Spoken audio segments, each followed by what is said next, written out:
Ready to knit your knowledge? Welcome everyone. Today I am here with an interesting video about the one and only hummingbird. So if you are really interested in knowing about the hummingbird, take a notepad and note down all the points that I cover. Enough of the introduction, let's go. Hummingbirds are birds native to the Americas and constituting the biological family of Trochilidae. They are the smallest of birds, most species measuring from 7.5 to 13 cm in length. Now, after knowing that hummingbirds are of American origin, let's discuss the spread of the different species of the hummingbird across the continent. Hummingbirds are restricted in distribution to the New World, where the greatest variety and number of species occur in South America. About 12 species are found regularly in the United States and Canada. Only the ruby-throated hummingbird breeds in eastern North America, where it is found from Nova Scotia to Florida. The northernmost hummingbird is the rufous bird, which breeds from southeastern Alaska to northern California. The broad-tailed hummingbird breeds in the western United States and Central America. And finally, the Allen's hummingbird breeds in the coastal regions of California. Now let us take a look at the smallest and the largest hummingbirds across the world. All hummingbirds are small and many are minute. Even the largest, the giant hummingbird of western South America, is only about 20 cm or 8 inches long with a body weight of about 20 grams, less than that of most sparrows.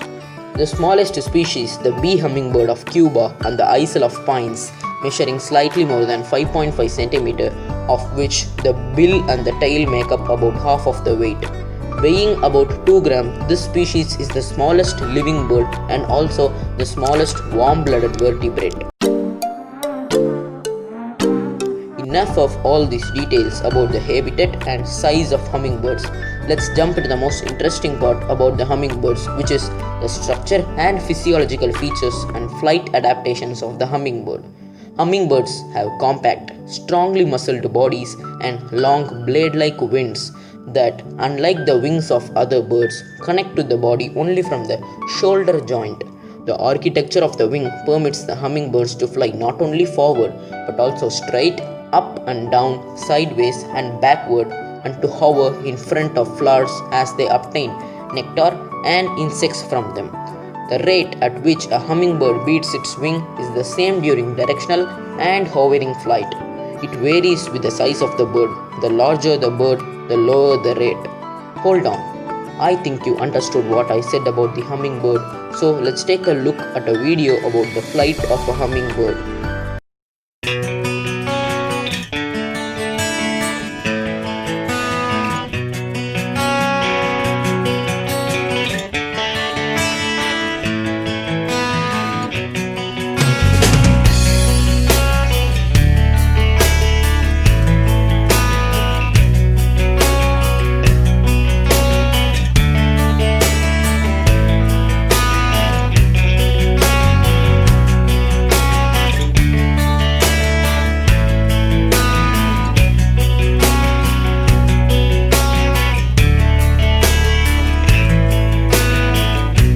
Consequently, the smallest hummingbirds have extremely rapid wing beat rates.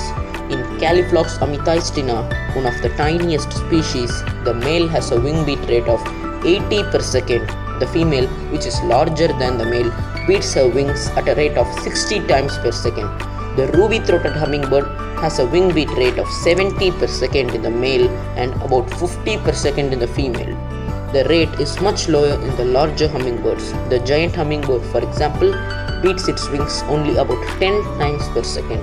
In fact, the largest hummingbirds appear to beat their wings more slowly than do other birds of comparable size. Okay friends, let's end the video here. I hope you would have got a lot of interesting information about hummingbirds if you have listened to the video keenly.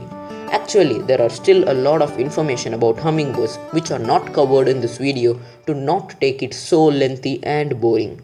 I have actually become a huge fan of this hummingbird after reading about them in detail. So if you want a part 2 video in the hummingbird series, please mention in the comment box below. If you think this video is worth to watch, Don't forget to give a thumbs up and share it to your friends.